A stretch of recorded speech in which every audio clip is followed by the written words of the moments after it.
কি দেশ ম্যান, রাতে রাস্তায় একা চলাফেরা করা যায় না, ছিনতাইকারী ভয়। ট্রেনে বাসে ডাকাতি এখন নর্মাল ঘটনা। চাঁদাবাজির শিকার এই দেশে কম বেশি সবাই। শাট আপ ম্যান, আপনার মুখে এসব ভাষণ মানায় না।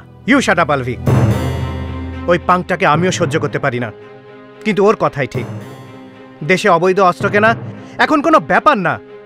বড় সন্ত্রাসী তো দূরের কথা, পাতি সন্ত্রাসী এমনকি ছিচকে চোরের কাছেও অস্ত্র আছে। সামান্য কোনো ঘটনাকে কেন্দ্র করে অস্ত্র উঠিয়ে ট্রিগারে একটা চাপ দেয়, ব্যাস নিষ্পাপ একটা জীবন অকালে ঝরে যায়। ও একটা নারী নির্যাতনকারী, আর উনি একজন অবৈধ অস্ত্র বহনকারী সন্ত্রাসী। আপনারা কেউ কারো চেয়ে কম অপরাধী না। আমি বুঝতে পারি আপনার ছেলে অসুস্থ, দ্রুত হার্ট না পেলে সে বাঁচবে না। সে না বাঁচলে আপনি আমাদের মেরে ফেলবেন, কিন্তু এটা কোনো সমাধান হলো? তার চেয়ে বলুন আপনি এখন কি করবেন? আপনার পরবর্তী পদক্ষেপ কি? আমার কোনো পদক্ষেপ নাই।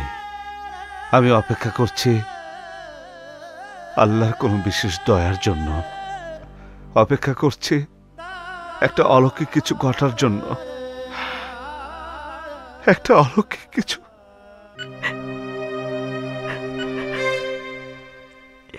মিসেস আলম, আমি পুলিশের এআইজি ইলিয়াস জাভেদ।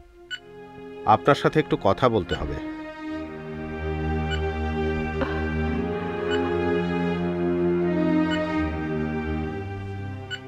সব আমার দোষ।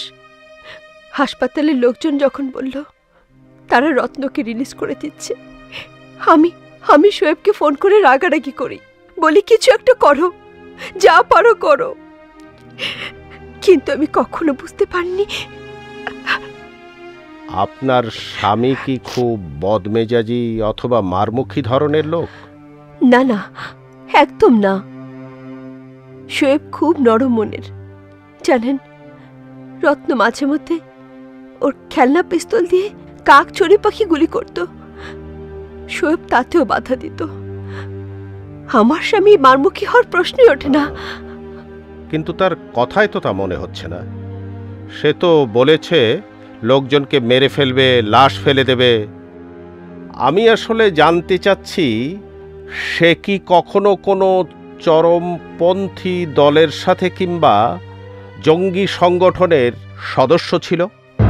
ও, আমি এখন বুঝতে পারছি আপনারা কি চান।